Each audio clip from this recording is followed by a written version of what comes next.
Vamos a comenzar entonces la conversación, lo que hemos ubicado como de esta manera, porque quisiéramos que efectivamente se trate de esto, de poder compartir ideas, de poder presentar, digamos, lecturas de estos temas. Y como ya fue anunciado, bueno, después vendrá la integración con los participantes que quieran integrarse a esta conversación. Nuestros invitados son Guillermo López Varela, sociólogo y docente universitario en Puebla, México, y muchas otras cosas más. Hemos decidido reducir el vasto currículum de cada invitado de esta manera, igualmente con Juan Manuel Rubio, miembro analista de Mayéutica, institución psicoanalítica, docente universitario y muchas cosas más también. Para comenzar, les voy a proponer a cada uno de los invitados, en primer lugar a nuestro invitado de México, que nos cuente qué cosas pensó, qué cosas se les ocurrieron a partir de esta convocatoria sobre estos temas, ¿no? Del duelo, de la pérdida, de la falta, y hoy me pareció que agregar ¿no? que está en juego, obviamente, el amor en todo esto, ¿no? Bueno, así que, Guillermo, si en primer lugar podemos comenzar. Claro que sí, muchas gracias a todas y a todos por su presencia, su escucha, por las interpelaciones. Me siento muy agradecido y honrado de formar parte de esta trama de escuchas, de diversas formas de concebir el mundo. Y bueno, justamente en esa dialéctica, falta, carencia, deuda, la relación con la muerte y el amor. Yo quisiera compartirles en un primer lugar que desarrollé durante varios años una investigación etnográfica en torno a la devoción de la Santa Muerte en México, en particular en el altiplano mexicano. Y ¿saben qué pude descubrir? Que la devoción de la Santa Muerte en México, de ser una devoción ligada a la narcocultura, pude darme cuenta que no era, por ejemplo, a nivel etnográfico, la principal, digamos, circunstancia que conminaba y conjuntaba la devoción de aquellos y aquellas que profesaban su creencia en ella, ¿no? En México, en particular, las velas votivas ligadas al amor, ¿no? Fueron justamente las primeras que han comprado, que se han comprado a lo largo de la contemporánea creencia de la Santa Muerte en México. Es decir, que a nivel etnográfico pudimos registrar que justamente es la búsqueda del amor verdadero, así lo referían las devotas, los devotos de la Santa Muerte en el altiplano mexicano, lo que aglutinaba la experiencia social en torno a esta dimensión de la muerte. Y en concreto, lo que pudimos de alguna forma referir hacia el final de nuestra investigación, que sigue abierta de alguna forma, es que el culto a la muerte en México, encarnado en la devoción de la Santa Muerte, no es un culto propiamente a la muerte, sino es un culto a la vida negada. Eso es, digamos, una de las dimensiones que pudimos rastrear en ese contemporáneo escenario de la devoción de la Santa Muerte. Ustedes saben que en México hay como unos referentes muy antiguos, milenarios, en torno a la relación de los mexicanos y las mexicanas con la muerte, y la Santa Muerte es un episodio contemporáneo de esa relación. Pero justamente a mí este conversatorio me permite de alguna forma apelar a esa relación, ¿no? De la dialéctica de muerte y amor, ¿no? Como una experiencia fundante de la construcción de los sujetos, que en particular en esta devoción apelan a esa vida negada por la dimensión de las violencias que se viven en sociedades como las nuestras, latinoamericanas. Sí, que esa sería una primera interpelación, compañeras, compañeros. Muchas gracias por la posibilidad del diálogo. Bueno, muchas gracias, Guillermo. Bueno, Manuel, ¿nos podés contar tus ideas para comenzar? Bueno, en principio muchísimas gracias al CEP por la invitación y en especial también para Mayéutica, porque si bien hablo a título personal, bueno, es una invitación propia de la institución, así que muchas gracias por poder participar y en especial de una problemática que es tan actual y tan necesaria, me parece, en el diálogo como el que vamos a tener con Guillermo, que vamos a tener entre todos, en donde provenga de distintos lugares lo que podamos decir. ¿Por qué digo esto? Porque por ahí los psicoanalistas, o por lo menos en mi caso, el modo de abordarlo, un poco en la tradición freudiana, lo pensamos como trabajo de duelo, y tal vez es una formalización que nos deja en un lugar en donde hay mucho que queda afuera y entonces es necesario abrirlo. La función del duelo es mucho más que un trabajo intrapsíquico, como suele decirse, y en ese sentido entonces tiene que ver con el orden de una elaboración, ¿por qué no de una invención? Digamos que tramitar un duelo implica muchas cuestiones, y el riesgo incluso de nuestras formalizaciones, ¿no? Nosotros podríamos decir, bueno, como lo ha trabajado Lacan, en realidad es una pérdida en lo real que requiere o llama a lo simbólico e imaginario para poder hacer algo allí, y por lo tanto las pérdidas no las vemos solamente en la pérdida de un ser querido, digamos, en el orden de una muerte, aunque allí aparece algo central. La pérdida tiene que ver, por ejemplo, con lo que hemos vivido en este tiempo de pandemia. Ni bien me convocaron, lo primero que yo pensé, me vinieron un montón de situaciones de aquello que, no tanto en la pandemia en sí, por supuesto que sí, pero el encierro que implicó, las limitaciones que trajeron, y en ese sentido la modificación en relación a la pérdida y lo que tiene que ver, por lo tanto, qué hacemos con la falta. Entonces, en ese sentido, la relación del duelo con lo que hoy nos toca, también es imposible no verlo con lo que ha sido a lo largo de la historia, ¿no es cierto? No siempre los duelos se han vivido iguales, posiblemente Guillermo tenga mucho más que decir que yo en relación a eso, pero mínimamente es clásico el trabajo de Aries, en donde va relatando el hecho de cómo en un principio aquel, por ejemplo, que moría era el primero que se enteraba, y en ese sentido había toda una ritualidad que por allí se parece más a lo que podés contarnos desde México, pero que después de la Edad Media toma un tinte personal, incluso ahí, por supuesto que tiene mucho que ver el cambio, y de lo apocalíptico se pasa al juicio final, el lugar de la culpa, digamos, cambia totalmente, y que nosotros en el psicoanálisis tenemos alguna tradición de eso, hasta llegar al día de hoy en donde la muerte está excluida y el duelo hay que ocultarlo. Yo creo que hay mucho como para conversar en relación a eso, y bueno, como para tirar una primera cosa, digo eso, y me parece central lo que Guillermo está trayendo, la relación con el amor.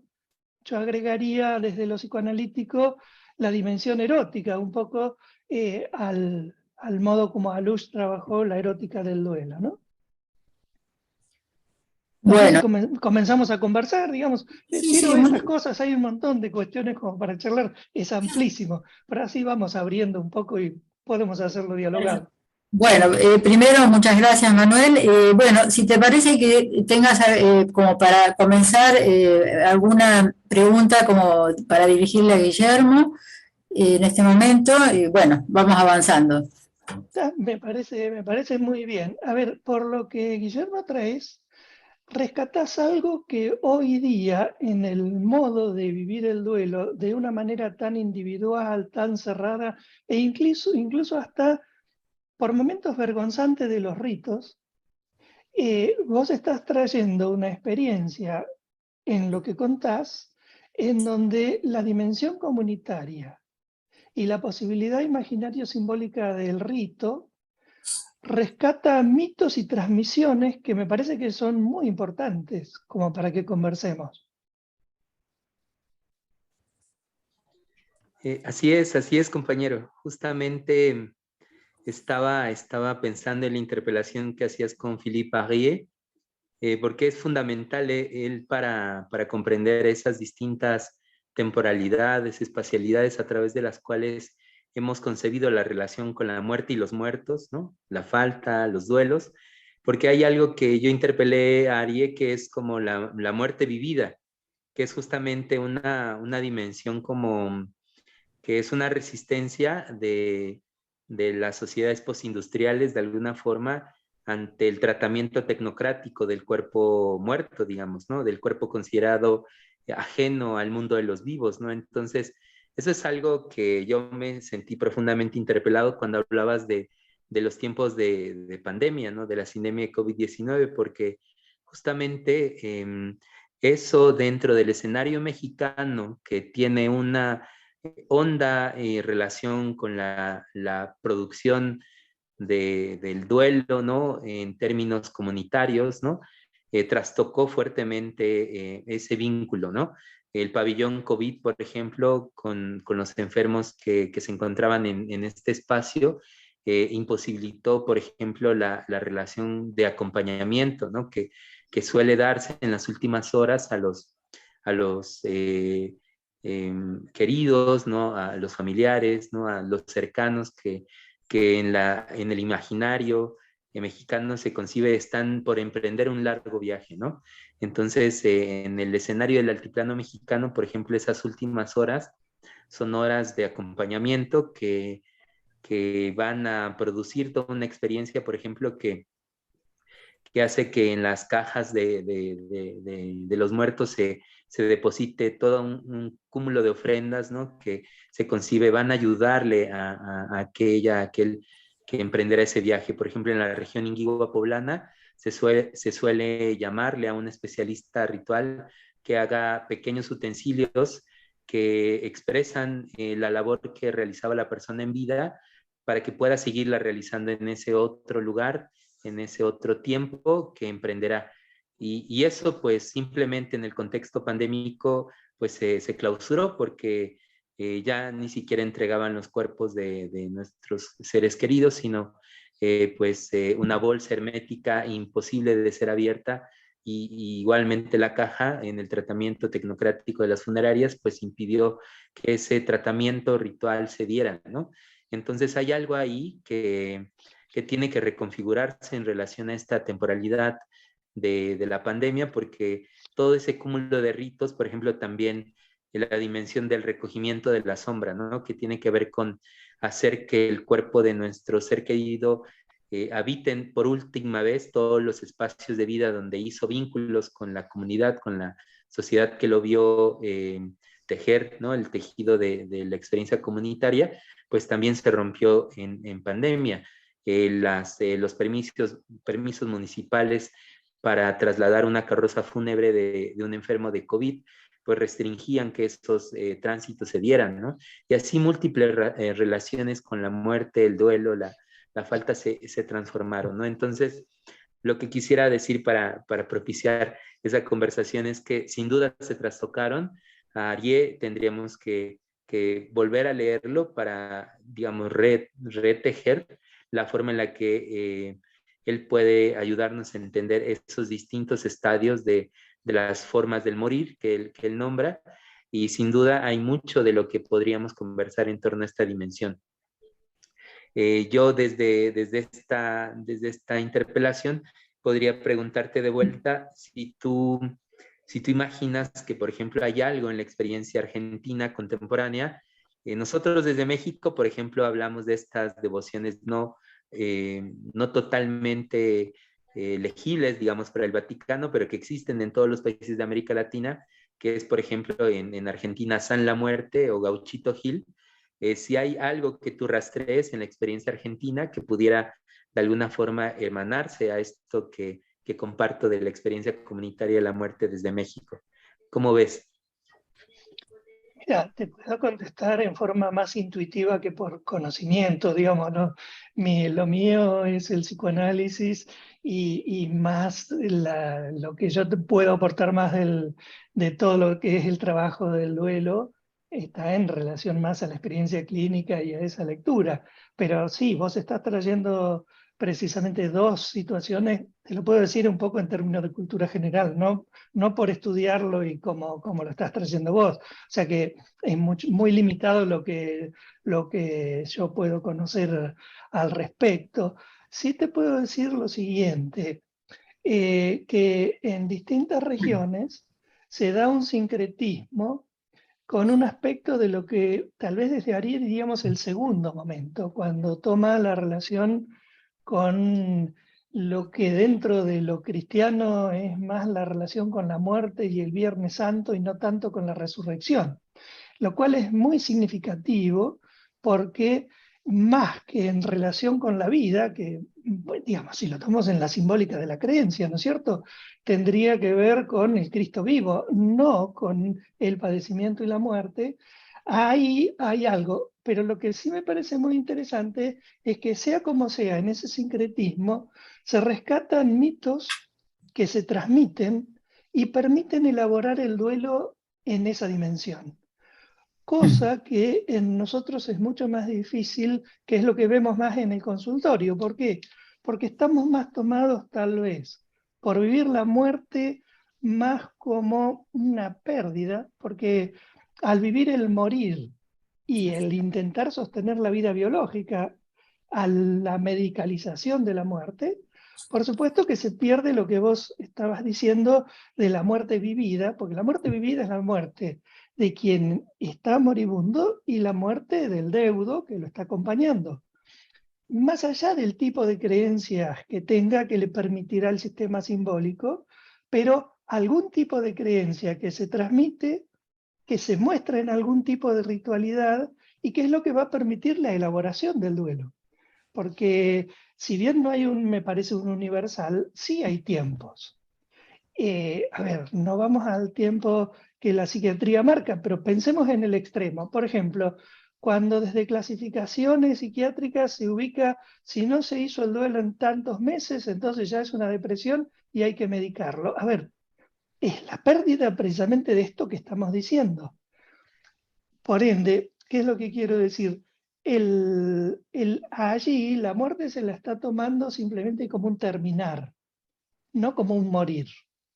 Porque el morir trae, me parece, dos dimensiones. En ese orden de la creencia puede ser pasaje, y vos estabas diciendo cómo se acompaña, pero por el otro lado está también lo que implica para el que queda vivo, porque, bueno, si lo tomamos con la canción con la que, la falta que me hace, ¿no? La introducción mientras iban entrando.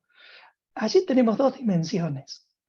Ya no estás y por lo tanto vivo tu ausencia, entonces ahí hay un lugar de dolor, pero también a mí me devolvés la falta constituyente en mí mismo que vos ocupabas en mi vida y que ahora me permitirá relanzar el deseo.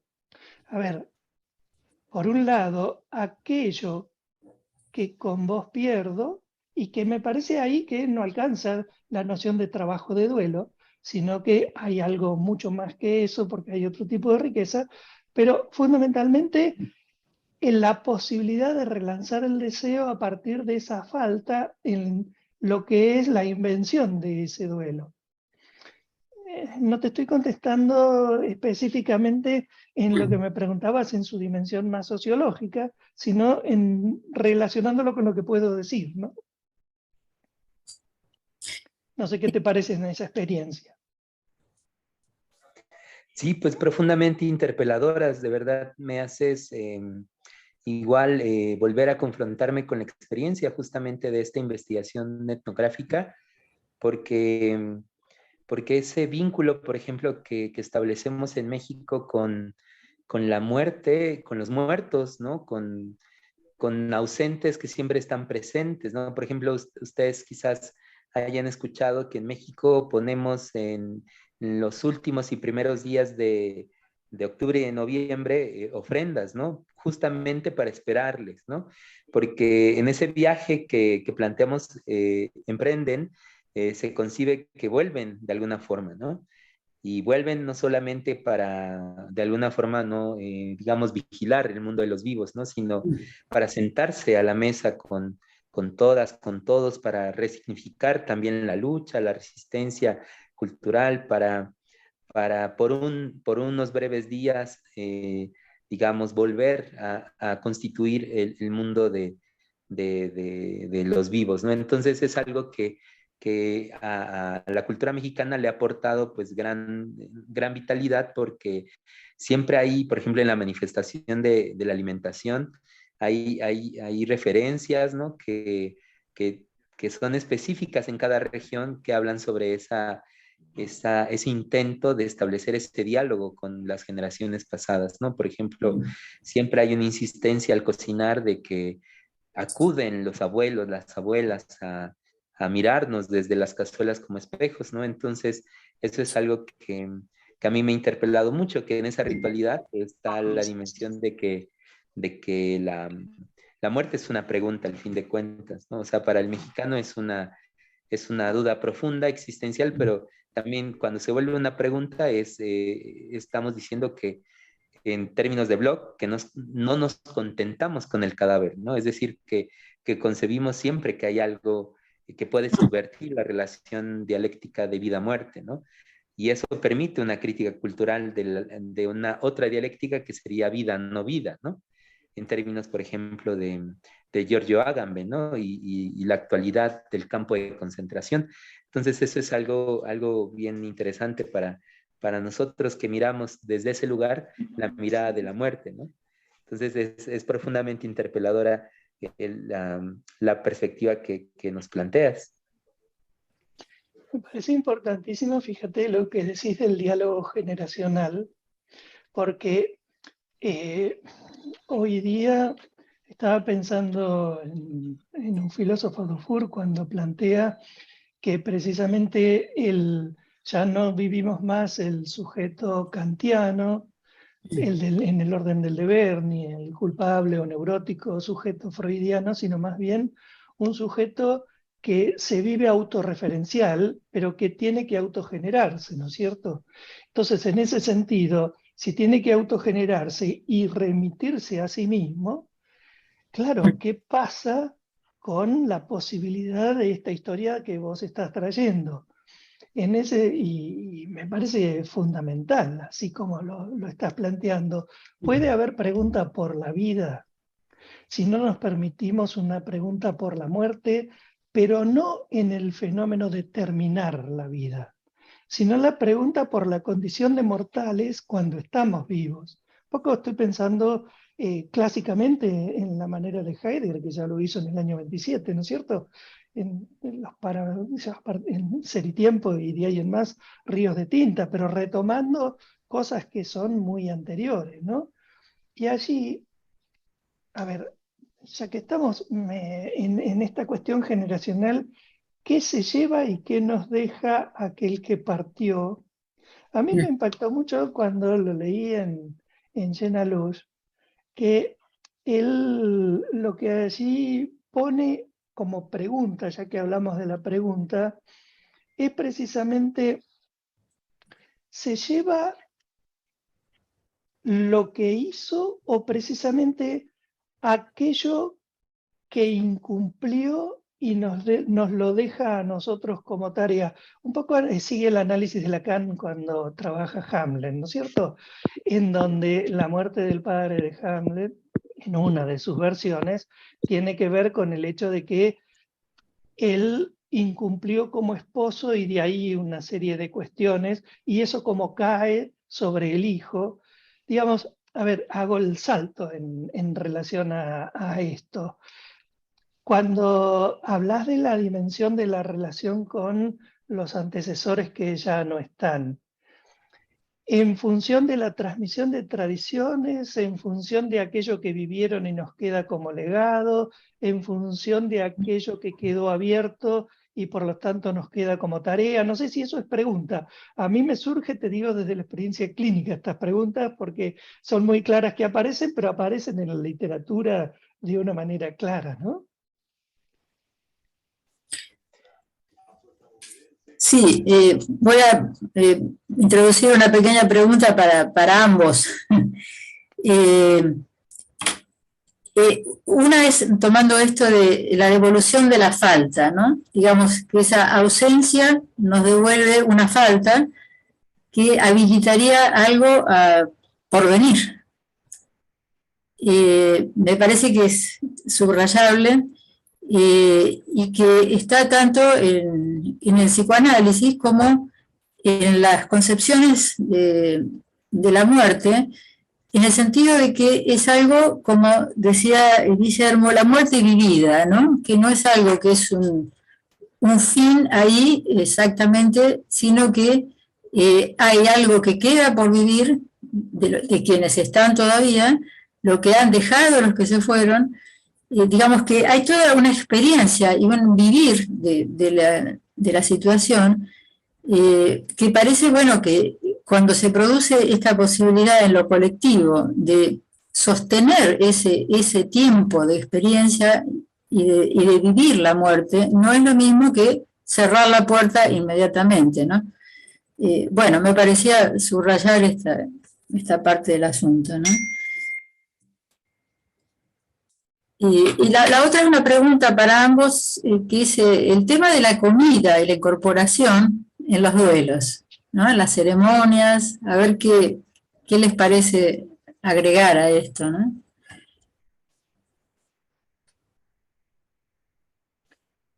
Guillermo.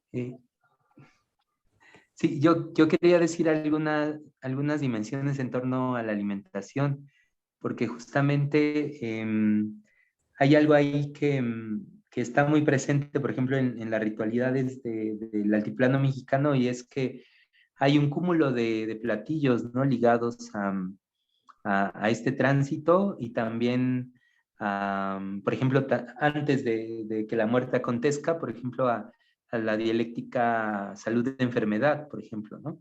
Hay toda una teoría que compartimos con muchos pueblos de América Latina de una cartografía de los alimentos que se divide en fríos y cálidos, ¿no? Entonces hay alimentos que en el imaginario mexicano se corresponden con un ámbito de lo frío y otros con un ámbito de lo cálido, y eso implica que algunos alimentos no los recomiendan, digamos, ingerir cuando uno está transitando por algunas penas, algunos dolores, algunas faltas, algunas tristezas, ¿no? Por ejemplo, en México el aguacate no lo recomiendan comer cuando uno ha pasado un coraje, tampoco el chile verde cuando uno pasa un mal momento, y así hay toda una teoría de restricciones culturales en torno a lo que concebimos los alimentos detentan como una especie de energía. Y a ese respecto, permítanme ahondar que en el imaginario mexicano, en los simbolismos en torno a las corporalidades mesoamericanas, hay toda una clasificación de 3 entidades anímicas que constituyen al sujeto mesoamericano. Entonces, por ejemplo, ese tonali, que sería como el hálito de vida que detenta cada ser humano mesoamericano, es cobijado justamente por esos alimentos fríos o cálidos, ¿no? Entonces, uno intenta mantener en equilibrio ese tonali. El tonali sería como el alma, digamos, ¿no? Y uno nutre esa alma a través de mantener en equilibrio las fuerzas frías y cálidas de los alimentos que también uno ingiere y que de alguna forma conservan la vida. Entonces, hay una relación ahí con esa entidad anímica, por ejemplo, y hay otras 2 entidades que digamos, constituyen la subjetividad que, por ejemplo, tienen que ver con el espíritu que habita el corazón, por ejemplo, que tiene que ver con Teyolía se llama, que tiene que ver con todas las obras que uno vincula, digamos, con otras y con otros en el ejercicio de la vida cotidiana para construir el bien comunitario.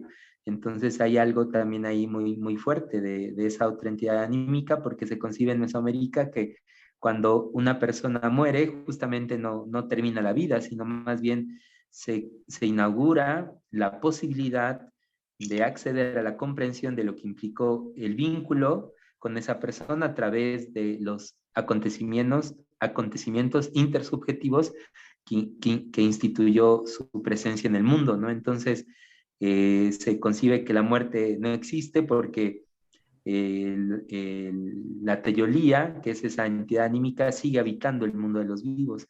Y es posible hablar con esa, o interpelar a esa energía, a esa entidad anímica, desde las cocinas, desde la danza, desde el teatro, desde la música, es decir, cobra materialidad en el diálogo de esa manifestación cultural, y así podría seguir ahondando, ¿no? Pero justamente hay una gran presencia de esa dimensión, ¿no? En el contexto de esas ritualidades, ¿no?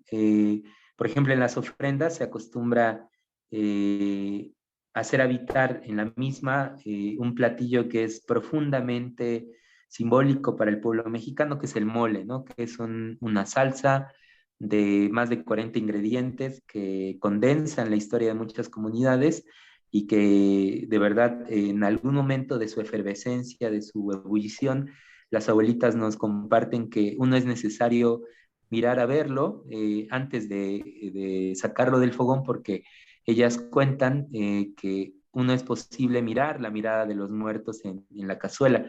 A través de lo que ellas llaman los ojitos que se plantean en la cazuela, uno puede mirar la mirada de las generaciones pasadas, ¿no? Aprender a mirar la mirada del otro, ¿no? Entonces, esa dimensión de la alimentación en México a través de esos alimentos que se detentan para que nuestros antepasados lleguen a comer nuevamente, es un vaso comunicante para transmitirles que aquí estamos, aquí seguimos, resistimos, seguimos cultivando esas formas culturales y la esperanza es seguirlas cultivando para las generaciones venideras.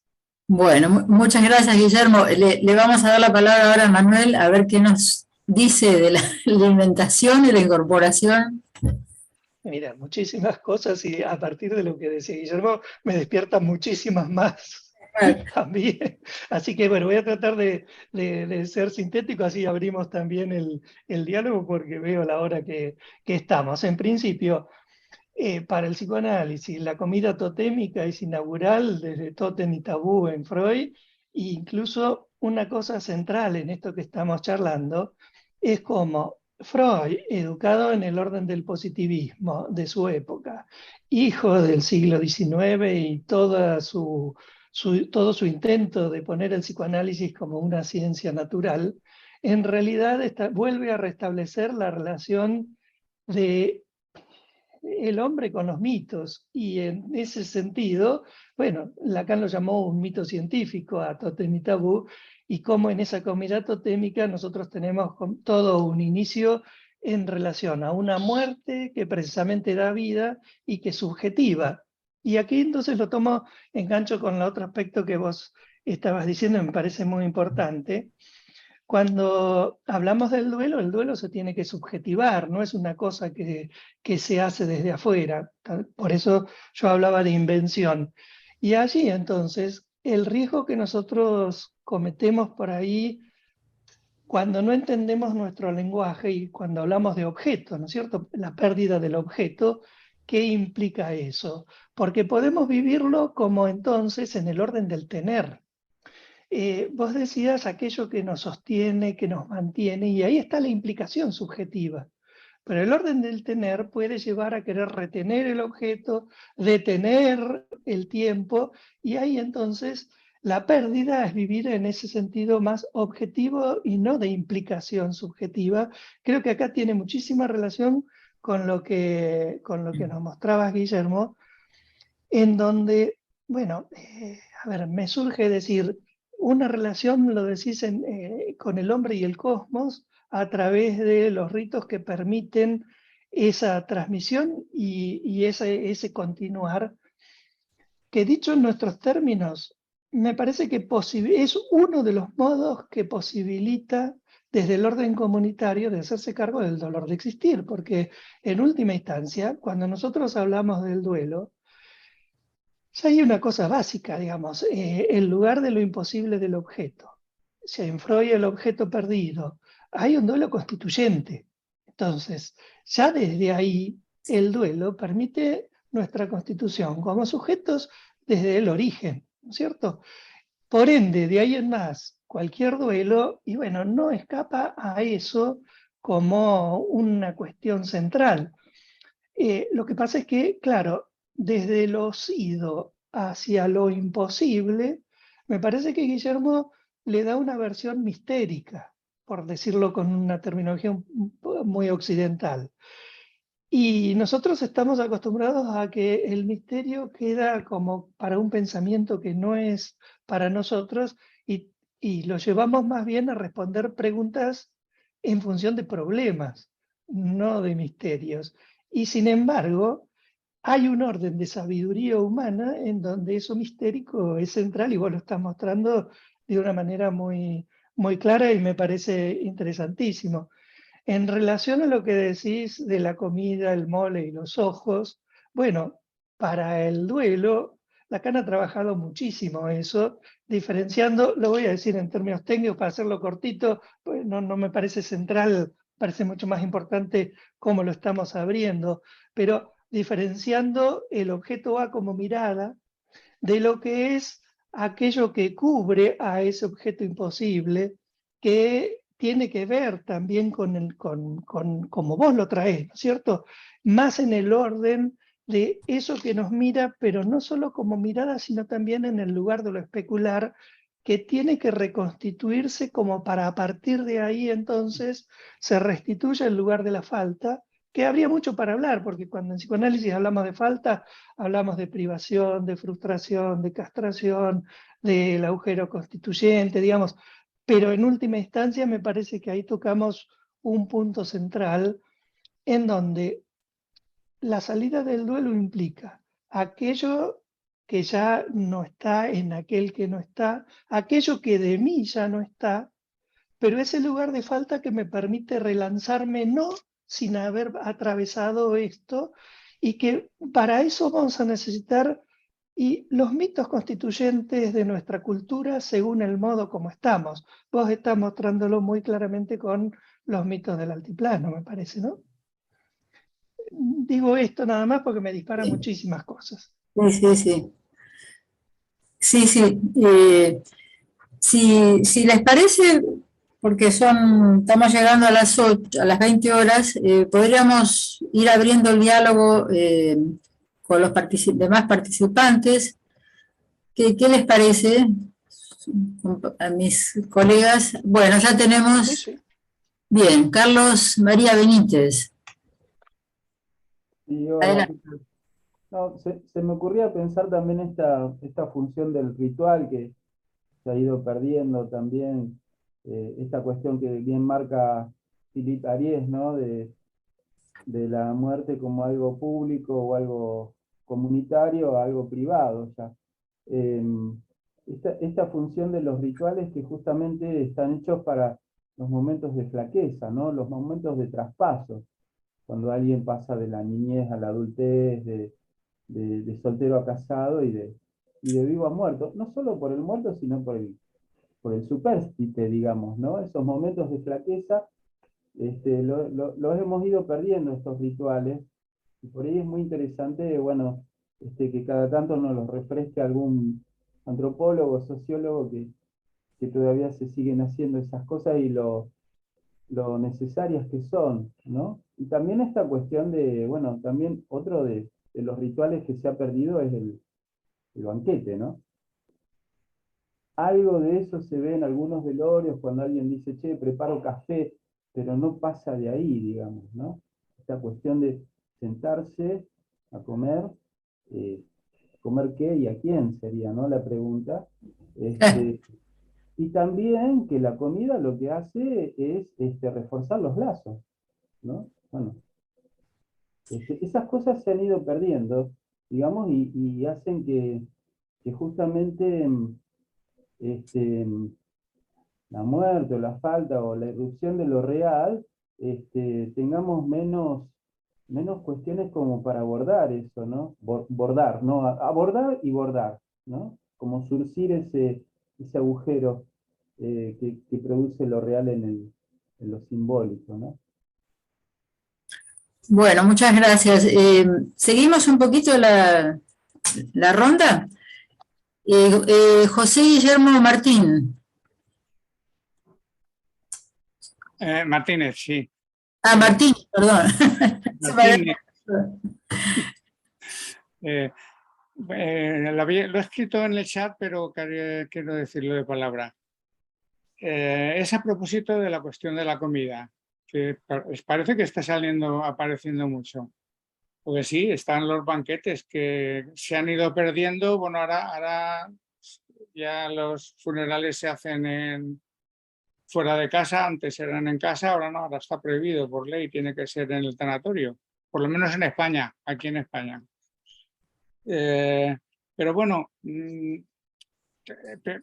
quería preguntar sobre la cuestión de las golosinas, porque tanto en México como en España, no sé en Argentina, tiene mucha importancia la golosina. En México hacen estas figuritas, estos caramelos de calaveras, de esqueletos, y en España hacen los huesos de santo, que es un mazapán en forma de hueso relleno como si fuera tuétano, de batata o de yema. Y entonces es algo que es muy dulce. Nos comemos a nuestros muertos, se puede decir. Y es algo que es puntual siempre el día 1 y el día 2 de diciembre, es decir, el día de Todos los Santos y el día de difuntos. Eso mismo, hasta la comida aparece hasta en las obras de Don Juan, que en España tradicionalmente todos los 1 de noviembre y 2 se representaba la obra de Don Juan Tenorio, y anteriormente la de otro, y anteriormente la de Tirso de Molina. Y en Europa se ponían mucho de la ópera de Mozart, por ejemplo, de Don Giovanni y tal. Y claro, ahí está también el tema de la comida, porque es la estatua del Comendador invita a cenar en el momento en que se va a llevar a Don Juan. Que precisamente en el Don Juan de Tirso de Molina, Don Juan va al infierno, todas las maldades que ha hecho, mientras que en el Tenorio, en el Don Juan Tenorio de Zorrilla, se salva gracias a su amor y precisamente al duelo que es capaz de hacer, que nunca antes lo había hecho, por doña Inés, la cual ha muerto y la cual le está esperando, y arriesga su propia salvación por el amor a Don Juan, y se salva gracias al amor a ella. Bueno, de estas cositas quería preguntar un poco. Bueno, muchas gracias. Silvina Hernández. Hola, buenas noches. Bueno, gracias por este diálogo tan interesante, y por ahí me sumaba un poco a las primeras respuestas de Manuel en relación a los ritos acá en Argentina. Argentina tiene una mezcla de ritos por ahí diferente a otros países de Latinoamérica, porque tiene un tema muy fuerte que es la tradición judeocristiana que viene de Europa. Entonces nuestros ritos tienen mucho que ver con la religión, en gran parte. Los ritos que hemos aprendido en relación a la muerte y a las distintas etapas de la vida, como se recordaba recién, tienen mucho que ver con la tradición religiosa. Lo de la comida era un chiste de cuando éramos chicos, que había gente que se colaba a los velorios para ir a comer sanguchitos. Eso no existe más. Corríjanme alguno, pero eso, y si algo lo terminó de acabar eso, fue la pandemia. Ahora es todo cortito, rápido, ni café hay, ¿no? Y hay 2 líneas como de temas que aparecen. Sí hay en la tradición judía, en cierta rama de la religión, que la familia que está en duelo muestra su duelo, rasga sus vestiduras, hay una serie de gestos y el resto de la comunidad les acerca la comida para que ellos puedan manifestar durante un tiempo determinado el llanto y el dolor. Ahí hay algunos ritos, pero es dentro de ámbitos religiosos bastante tradicionales. Hay otro lado que tiene que ver con la legalidad de los ritos, que tiene que ver que si es un familiar cercano, la ley contempla un par de días en que alguien puede no ir a trabajar por duelo, no tengo presente cuántos días, pero es para hacer trámites, ¿no? Como que lo que se le da lugar no es tanto al dolor, al encuentro, a comenzar este trabajo de duelo, sino a hacer cantidad de trámites por cuestiones económicas, legales, ¿no? Como que se reprime todo, se forcluye casi lo que tiene que ver con el dolor y lo importante son los trámites, que los papeles estén en regla, ¿no? Y durante la pandemia todo fue muy particular como recordaban, pero si dejamos eso de lado, lo habitual tiene más que ver con eso, lo que se escucha y lo primero que alguien empieza a contar, ¿no? Y después, bueno, con el transcurrir del tiempo empieza el verdadero trabajo de duelo. Bueno, muchas gracias por las presentaciones. Gracias, Silvina. Le pregunto a Guillermo y a Manuel si quieren comentar algo o seguimos avanzando con las intervenciones. Bueno, Sí, Guillermo. sí. Pues sí, profundamente interpeladoras las participaciones. Yo quería decir a propósito de las golosinas que siempre hay una ambivalencia con el humor también y la muerte, con la dimensión de gozo también dentro de esa forma de resistir, ¿no? a esta pregunta, ¿no? Que es en México siempre hay un patrimonio de frases, ¿no? Que se suelen decir en contextos fúnebres, ¿no? Como hay una frase que dice que el muerto al pozo y el vivo al gozo, ¿no? Que tiene que ver con esa ambivalencia de lo dulce y lo amargo, ¿no? Por ejemplo, sí existen también un conjunto de golosinas en México que tienen que ver con esa dimensión de que la única forma de transitar un momento amargo, aciago, es probando alimentos que recuperan ese equilibrio con lo dulce, con el dulzor de la vida. Entonces hay siempre esa ambivalencia, ¿no? Y en México, evidentemente, el pan de muerto, que en cada región es distinto, es esto que nos compartía el compañero, que tiene que ver con que nos comemos a los muertos, justamente. Hay pan que representa la efigie humana y uno va comiendo del cuerpo humano. A lo largo de esa ritualidad hay un pan que se constituye de pequeños huesos, es como una calavera, pero transfigurada en un pan, que es la hojaldra del altiplano, y hay muchos panes así que incluso a nivel de técnica alimenticia, incluso tienen que ver con reflexiones desde la materialidad del pan, ¿no?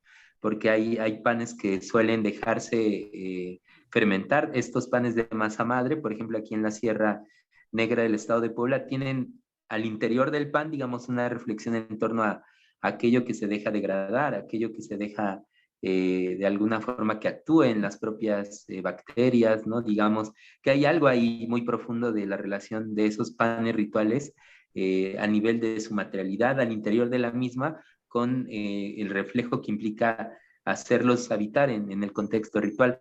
Y yo solo quería, a propósito de que prometí una respuesta más amplia a Analia Neumann, ¿no? Hablar de qué implica esa dimensión del coraje. Es que en México también, por ejemplo, cuando uno pasa un susto, un coraje, hay una cura, porque uno ya no pertenece al mundo de los vivos cuando uno ha pasado un coraje o un susto.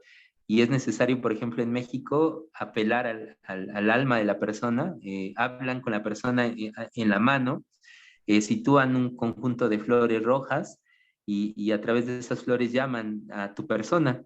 Algún familiar que conoce esa ritualidad te llama, te dice: Guillermo, que espero que estés ahí, tu familia te aprecia, te quiere, Esperamos que aquello que viviste, que atestiguaste, que sufres, pueda permitirte volver a nosotros, a nosotras, después de hablar con esta persona con palabras muy cálidas y afectuosas. Esas flores se sitúan en un río, en un lago, en una laguna o en un vertedero de agua que tenga a la mano la familia, y así dejándolas ir, uno de alguna forma puede recuperar ese tonali. Entonces eso es una ritualidad que se llama curar del espanto, ¿no? También del coraje, ¿no? Que necesita el equilibrio del tonali. Bueno, Y después... gracias, Guillermo. Manuel, ¿querés comentar algo o seguimos la ronda de intervenciones? Muy, muy cortito una cosa, cuando iban hablando del banquete me acordaba de hace muchos años unos amigos bolivianos, falleció un bebé y la muerte del angelito y lo que implica en relación a todo ese banquete, digamos, ahí habría mucho como para que por ahí desde el psicoanálisis kleiniano en su momento eso se lo caracterizó como un momento maníaco y sin embargo me parece que no se capta ahí la importancia que tiene, no necesariamente tiene que ver con lo maníaco. En una simple cosa que mientras íbamos charlando, nosotros no diferenciamos duelo de luto. Y no es lo mismo el duelo que el luto. Incluso es más, etimológicamente los dos tienen que ver con el dolor, pero duelo deriva en última instancia de dolere, que sí es dolor, que a veces lo confundimos con el duelo de guerra, que no es la misma palabra, porque eso deriva de duelum.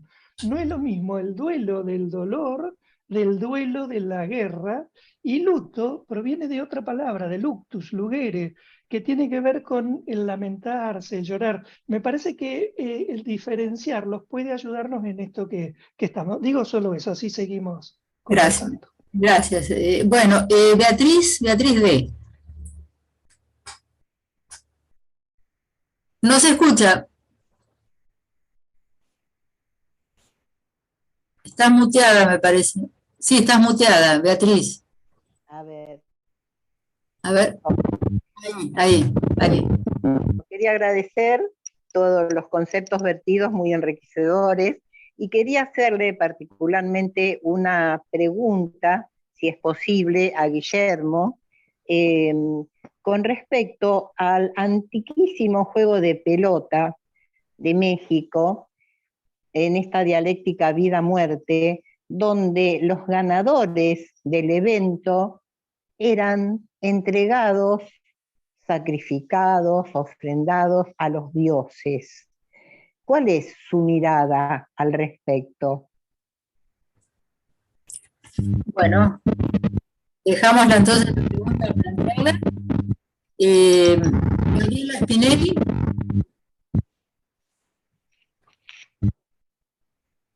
Hola, buenas tardes. Bueno, ante todo, agradecerle al CEP que haya propuesto esta conversación, a Guillermo y a Manuel que la llevaron adelante, que la siguen llevando adelante, me han traído así como un nuevo aire. Me parece que de alguna manera esto pone de manifiesto lo que han sido siempre los propósitos del CEP, ¿no? Que es poder conversar en torno del, justamente se llama Centro de Extensión Psicoanalítica, y digamos, a veces nos sale, a veces no nos sale. Me parece bueno, que hoy está muy interesante esta conversación y poder volver sobre la cuestión, sobre todo de los mitos y de los ritos, que nosotros sabemos la importancia que tienen para sobre todo, digamos, no solo para los fundamentos del psicoanálisis, sino incluso para su práctica, ¿no? Para no irme muy hay muchas ramas que me interesaría ir visitando, pero pensaba, Manuel al principio hablaba algo respecto de la actualidad del tema, ¿no? Y hacíamos mención a la cuestión del COVID, y yo vengo pensando que no sé cuánto nuevo trajo el COVID o cuánto puso de manifiesto cosas que venían ya ocurriendo. Me parece que hay algo con respecto a la pérdida de los ritos funerarios, que es algo que tiene más que ver bueno, con el discurso dominante, digamos, las cuestiones del consumo, la velocidad, la rapidez. Parece que hasta el luto, ¿no? Hay otra versión de luto, Manu, que me gusta, que tiene que ver con el leteo, que tiene que ver con el olvido. Esa a mí me encanta, ¿no? Que el luto tiene que ver con el tiempo como del leteo, del olvido. Es como si tampoco hubiera tiempo para eso, ¿no? Vos decías esto del DSM, que bueno, si alguien está llorando más de 6 meses, está deprimido, como si ya se hubiera puesto también un tiempo para, para olvidar. Y creo que tiene más que ver con coordenadas del discurso imperante que ordena nuestro lazo, ¿no? Hay algo respecto de nuestro lazo con el tiempo, con el transcurrir, que también le impone una dirección a esta cuestión, ¿no? Porque también la falta que me haces, y también esto ustedes lo mencionaban, tiene que ver con el amor, porque si no, ¿no? Y parece que cada vez hubiera menos cosas que hacen falta, ¿no? Creo que también estamos en un tiempo en el cual es poco lo que hace falta, porque es todo intercambiable y a alta velocidad. Entonces, en cuanto algo desaparece, se puede cambiar rápidamente y pasar como si nada, ¿no? Bueno, habría muchas cosas más, les agradezco profundamente. Gracias a vos, Gabriela. Edgardo Feinsilver.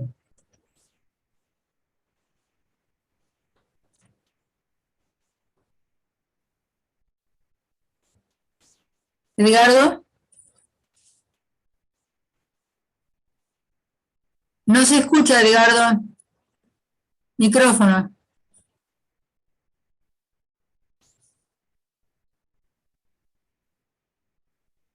No se escucha el micrófono, Edgardo.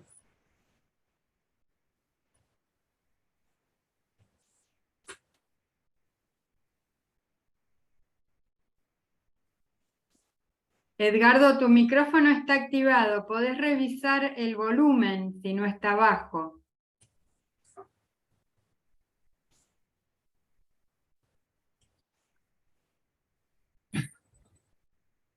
Podemos seguir con Viviana Rivero, a ver si Edgardo puede resolver el sonido y volvemos a Edgardo. Sí, sí. Sí, Viviana Rivero. Buenas noches a todos.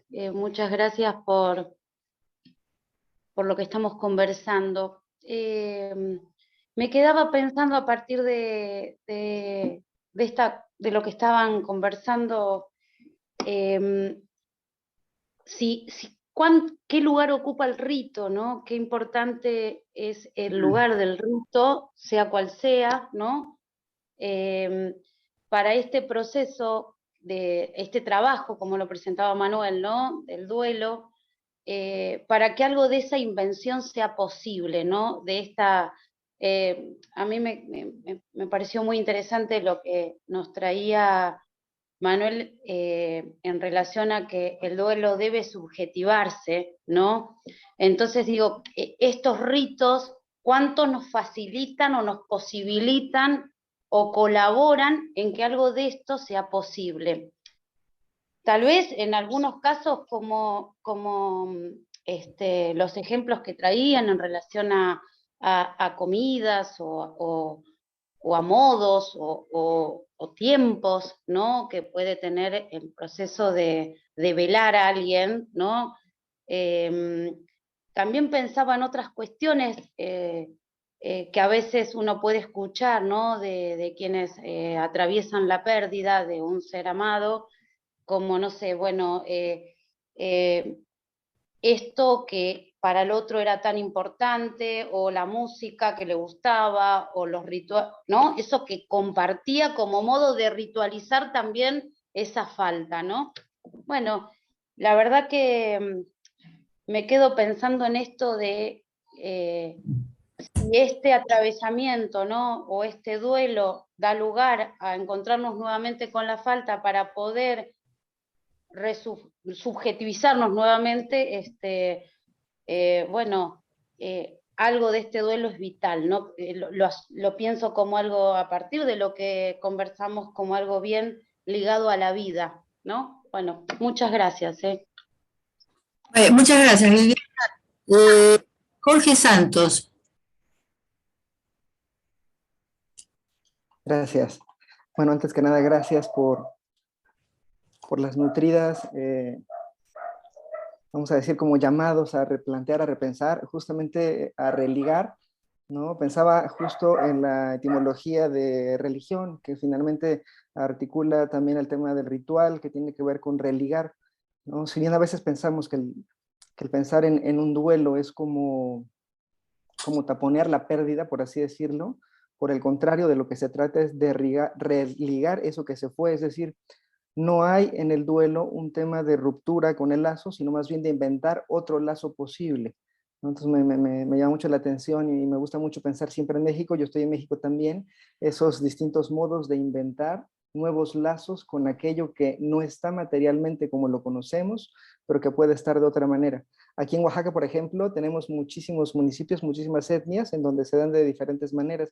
Y les comparto algo que a mí me sorprendió mucho la primera vez que lo viví. Generalmente uno espera, como en los rituales funerarios, que esté la gente en ese tema como de duelo, sufriente, ¿no? Con dolor. Y fui aquí muy cerquita a una comunidad del centro de Oaxaca, en donde todo el ritual del duelo era de alegría.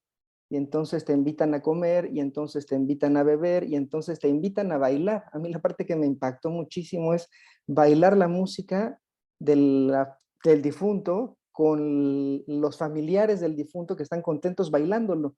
Entonces yo entré en una como contradicción, porque ¿cómo puedo bailar en un momento tan solemne que es la muerte? ¿No? Ellos estaban bailando y te invitaban a bailar y te invitaban a beber. Bueno, aquí tomamos mezcal, entonces te pasaban el mezcal y te botaban los dulces y tú así como, pero no tenemos que sufrir esto. Entonces son diferentes formas de invención, de hacer otro lazo con aquello que no está como lo conocemos, porque justamente en esta ligazón convoca a plantear otro modo de existencia, por así decirlo. Nada más, muchísimas gracias por el espacio y por la... Bueno, gracias por tu aporte. Graciela, ¿vemos si Edgardo pudo resolverlo? Sí, Edgardo, ¿estás ahí con vos? ¿Con vos? ¿Me escuchan? Sí. Ahora sí. ¿Ahora me escuchan? Sí. Bueno, tuve que pasar a Bueno, quería decirles en principio, agradecerle mucho tanto a Manuel como a Guillermo la charla que nos han traído, que nos han abierto tantas puntas. Como decía recién Gabriela, hay muchas puntas para seguir planteando. Yo quiero plantearles algo que me interesa a mí y también que me gustaría mucho ver qué me pueden decir de esto, qué nos pueden decir de esto. ¿Cuál es la relación que ustedes piensan que hay entre la muerte y la sexualidad? Se los digo porque desde el psicoanálisis sabemos que el sujeto, digamos, se constituye con sus tendencias, que la primera tendencia en principio es la oral, y desde Freud, esto que Manuel traía de la comida totémica, Freud nos enseña de que es canibalística, que también es como lo subraya Lacan, ¿no? Entonces, como que entre la muerte y el sexo hay una relación, y quería preguntarles qué nos pueden decir de esto, y sobre todo en México, ¿no? ¿Cómo ve Guillermo esta relación entre la muerte y la sexualidad? Bueno, muchas gracias. Bueno, gracias Edgardo. Estela, vamos a ir arrimándonos hacia el tramo final. Así que ahora escuchamos a Estela. Adelante, por favor. Buenas noches, muchas gracias realmente por el trabajo. La muerte nos está dando bastante de qué hablar. Yo, digamos, de todas las líneas elijo una sola, que es el tema de los restos, del tratamiento de los restos, que uno puede pensar desde el principio de la humanidad, pasando por todas las etapas y regiones, por ejemplo, el ritual de la momificación, o algo que es muy actual, no sé si ustedes comparten, pero yo observo que hoy en día se tiende mucho, al menos en Occidente, a la cremación. O sea, ya no al entierro de los restos mortales, sino a la cremación, el volver al polvo y disponer de esos restos, cenizas, en los lugares que el difunto dejó expreso que quisiera estar o bien donde deciden los deudos. Y esto me trajo un recuerdo, que es lo que les quiero compartir, de un libro que leí hace décadas, así que puede que no lo recuerde con mucha precisión. El libro, el autor es Nicolás Kazantzakis, un autor griego, y su libro se llama Carta al Greco, Memorias de mi vida, y cuenta sus experiencias de la infancia cuando huían de la invasión turca, y cada pueblo que recibía la noticia de la proximidad de los turcos iba al cementerio a levantar todos los huesos de sus muertos, porque no querían dejarle al enemigo los restos de sus antepasados, pero no conforme con eso, en la ciudad nueva en que decidían instalarse, digamos, en el perímetro de las canaletas para levantar las murallas, ahí colocaban los restos de los muertos. A mí me impresionó gratamente, digamos, dentro del oxímoron que pueda yo decir de una metáfora hermosa en relación a la muerte, que es la imagen de los restos de los antepasados en la muralla donde se levanta la nueva ciudad, ¿no? Nada, quería compartirles, ya que me vino este recuerdo, esta lectura. Muchas gracias, Estela. Bueno, yo diría que ahora ya en el pequeño tiempo que nos queda, Guillermo y Manuel nos comenten algo como cierre.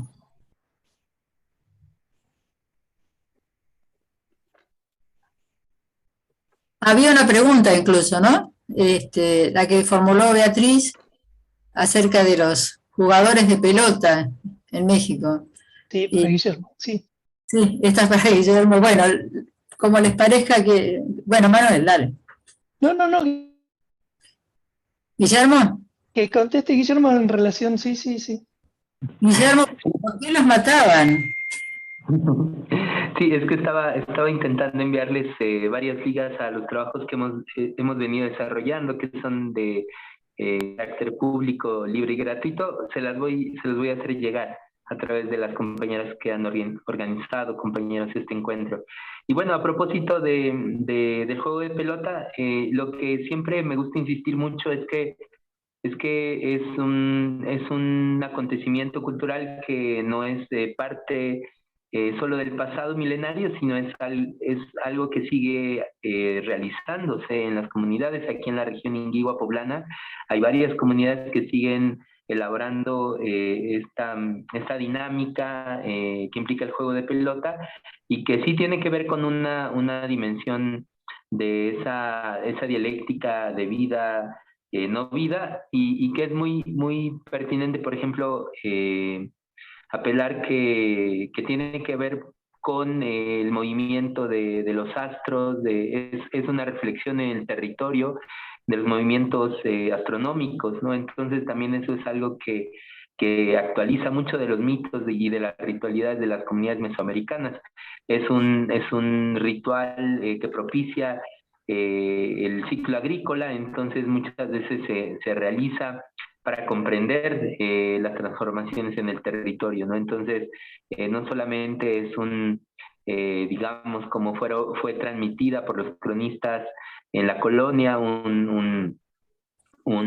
digamos, una festividad que estuviera ligada a el señor del descarnado, que es un dios Xipetotec, que tiene que ver con el reverdecimiento, ¿no? Es una fiesta que se da entre los meses de febrero y marzo, y que sí tiene que ver con una reflexión en torno al reverdecimiento de la vida, el volver a producir una relación con las tramas de la vida comunitaria. Entonces, no es eminentemente como lo contaron la mayor parte de cronistas, una festividad en la que se sacrificaran propiamente miembros de la comunidad, porque al seguirse practicando, lo que nos han mostrado los compañeras que siguen esta ritualidad es que es propiamente una festividad que recuerda la forma en la que nos relacionamos con el territorio y de alguna forma es una festividad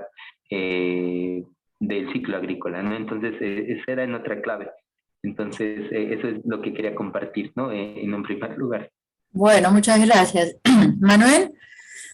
Sí, en relación al sacrificio, lo que hay mucho trabajado, por un lado en relación a, nos quedamos duelo y pérdida y nos quedamos con la muerte principalmente, y duelo en psicoanálisis es mucho más amplio, pero tomando esa beta, una de las cosas que se destacan en términos más antropológicos es, así como el animal termina la vida y el humano sabe que va a morir, otra de las características que se ponen es precisamente en relación a esto, es que es el que puede hacer sacrificios, no solo sacrificios humanos, sino sacrificios. Y en ese sentido, en relación al duelo, es todo lo que es el trabajo de Alulla en relación al sacrificio del falo, como elaboración del duelo. Esto sería como para trabajar un montón, pero digamos, creo que ahí se entronca lo que traía Edgardo en la relación muerte y sexualidad, que sabemos que las vetas que tiene, muchísimas, ¿no es cierto? En el orden de que precisamente cuando entra la sexualidad en los seres biológicos entra la muerte, o sea, ya desde ahí los unicelulares no mueren, sino que continúan, pero en relación a lo que es el lugar de lo imposible, tanto uno como otro se tocan y conocemos el orden de la pulsión, la importancia que tiene, pero tomándolo más en el orden cultural, hoy día, por ejemplo, la sexualidad parece que no traería problemas, parece que todo fuera posible, en cambio la muerte trae mucho miedo y hay que ocultarla. O sea que es muy interesante el pasaje que la represión hoy pasa más por la sexualidad, no por la sexualidad en un sentido social, estoy diciendo represión, sino por lo que tiene que ver con la muerte y los tabúes. Ahora, después, por lo que traían, hay un montón de cuestiones, digamos, no es ajeno a esto el lugar de la mercancía, la indiferenciación del objeto de goce y de deseo, y entonces la posibilidad de la creencia de que todo es posible, digamos, hay muchísima beta como para trabajar y que también nos pone en la línea de las dificultades del duelo hoy día y esta cuestión del DCM y lo que implica, ¿no es cierto? Por eso, cuando Estela hablaba de qué se hace con los restos, nosotros sabemos que en un inicio tenían un lugar comunitario y era aceptado. Después pasó al cementerio, que era individualizada cada tumba. Hoy día, lo que tiene que ver con el hacer desaparecer con las cenizas, vos lo dijiste de un modo que ya está ritualizado, porque lo dijiste es un volver al polvo. Ahí ya hay un saber. Yo creo que muchas veces no pasa por ahí, sino por una desaparición al modo de el no hacerse cargo de, y eso dificulta el duelo. Habría mucho como para trabajar ahí sí ya. Así que bueno, pero en principio muchísimas gracias a Guillermo por este grato momento que pudimos conversar y seguramente lo seguiremos en el tiempo. Y muchísimas gracias al CEP y a todos ustedes. Bueno, entonces vamos a concluir. Enorme agradecimientos a Guillermo, a Manuel y a todos quienes nos acompañaron participando a su manera, como sea, estaban acá. Creo que realmente ha sido una reunión muy, muy interesante. Y bueno, los voy a invitar para la próxima, que no va a ser el mes que viene, sino en noviembre. Va a ser el viernes 4 de noviembre, es la última reunión de este año del CEP. Y la temática es la inteligencia artificial. Esperamos que sea también una conversación interesante. El título que se le ha puesto es Yo Robot, creo que conocemos estos significantes. Y bueno, los invitamos y esperamos que nos reencontremos con el mismo placer que hoy. Buenas noches a todos.